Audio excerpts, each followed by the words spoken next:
Two original members of the Toronto Women's Bathhouse Committee have written a letter requesting a public meeting with the mayor and the Toronto Police Services Board to discuss their concerns about the new Toronto Police Chief, Myron Demkiw. For more on this, we're joined now live by JP Hornick, one of the letter writers and an original member of the Toronto Women's Bathhouse Committee. JP, thanks for being here. What exactly are your issues with the newly appointed police chief? Yeah, well, we wrote the letter because we have significant concerns about the police chief's conduct back in 2000, where he had been part of a squad of officers that had conducted a series of raids that targeted events in the queer community. The one that I was involved with was the 2000 Women's Bathhouse event at Club Toronto, where he and a series of other male officers came in and raided an event attended by over 350 people and then charged us with a series of liquor license violations. But he had also been part of a group that had been raiding other events over the course of that summer. What we haven't seen is any real change in behavior, and we haven't seen anything that suggests that there was a transparent discussion around his participation in targeting marginalized communities before he was appointed chief of police. And JP, we know that in this open letter, you're requesting a public meeting with Mayor John Tory to meet with him to discuss your concerns about Myron Demkiw before he's appointed on December 19th of this year. Has there been any response from the mayor? I know that the chair of the Toronto Police Services Board has agreed to meet with you.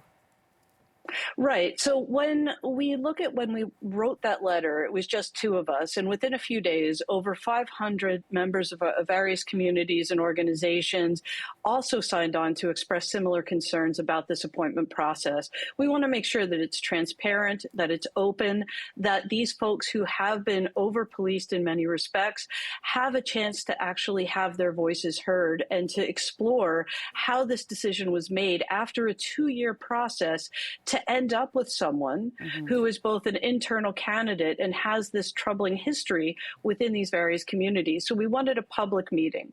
The response that we received initially from both the mayor and the chair of the board, Jim Hart, was that they'd be willing to have a private meeting with just the two of us and Myron Demkiw. That is not at all what we're looking for. We are simply two people who were affected. The night of our raid, there were over 350 people affected. There were over 500 signatories on this letter. We believe that we need a chance to have this conversation openly and to have our concerns addressed explicitly and publicly. So what do you think it says at this point, JP, that apparently, Demkiw's history regarding what you're highlighting here wasn't really, it sounds like, not too closely looked at as they were, choosing who the next chief of police would be. And would you like to hear from Demkiw himself? I'd like to hear from the mayor and the chair of the police board, frankly, because they're the employer. They're the ones that are doing this hiring. They're the ones that establish this process and actually ask the questions, or in this case, Mayor Tory has come out and said that these questions were not asked. These were not addressed. I want to know, and I'm somebody who participated in working with the police after the raid to develop training to make sure that they were able to actually start to integrate different approaches to the LGBT community. And I'm not seeing the results of that play out. And JP, in your letter, you also cite that Myron Demkiw tried to silence a city councillor who tried to defend you by suing him. So are you hoping that this meeting with the mayor and also the chief of Toronto Police Board is going to, get them to change their mind about appointing Myron Demkiw as chief of police?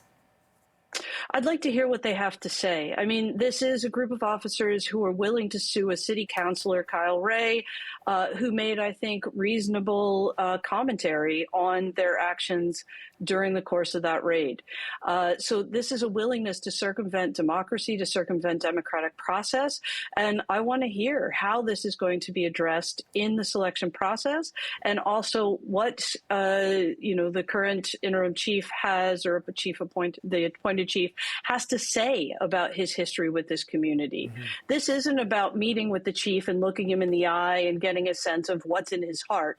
This is absolutely about ensuring that as citizens, as residents of Toronto, and as members of communities that have historically tense relationships with the police, that we're actually not going backwards in these processes. And in order to do that, these processes need to be transparent. They need to have community included in a really meaningful way.